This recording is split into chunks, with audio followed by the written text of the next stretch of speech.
Today's sermon is titled, Why God Shouldn't Have Called You. This one obviously is aimed at Christians.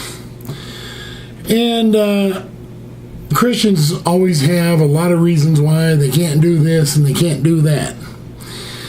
And sometimes it feels like they think maybe God shouldn't have called them to do anything. Well, there are many reasons why God shouldn't have called you. But don't worry, you're in good company. Moses stuttered. David's armor didn't fit. John Mark was rejected by Paul. Timothy had ulcers. Hosea's wife was a prostitute. Amos' only training was the school of fig tree pruning.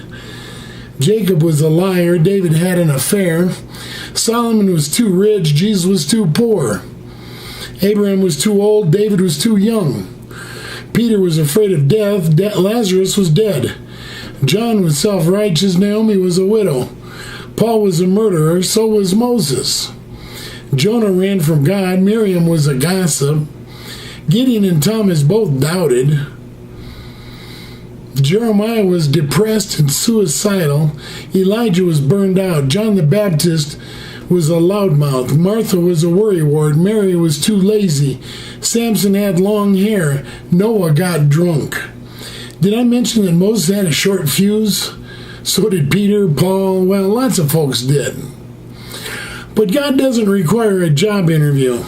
He doesn't hire and fire like most bosses do. Because he's more our dad than our boss. He doesn't look at financial gain or loss. He's not prejudiced or partial. He's not judging. He's not grudging, sassy, or brassy. He's not deaf to our cry. He's not blind to our need. As much as we try to earn or buy God's gifts, they are free. We could do some wonderful things for wonderful people and still not be wonderful. Satan says you're not worthy. Jesus says I am. Satan looks back and sees our mistakes. God looks back and sees the cross. He doesn't calculate what you did in 1998. For Christians, it's not even on the record.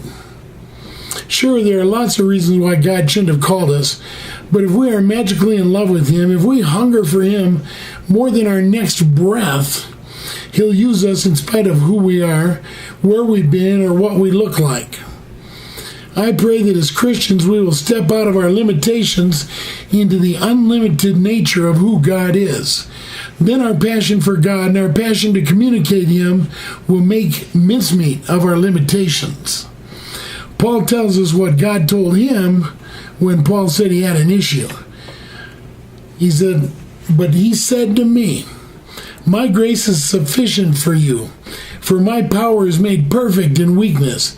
Therefore I will boast all the more gladly about my weaknesses, so that Christ's power may rest on me.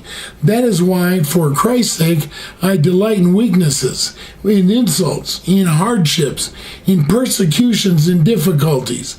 For when I am weak, then I am strong." 2 Corinthians 12, 9 and 10.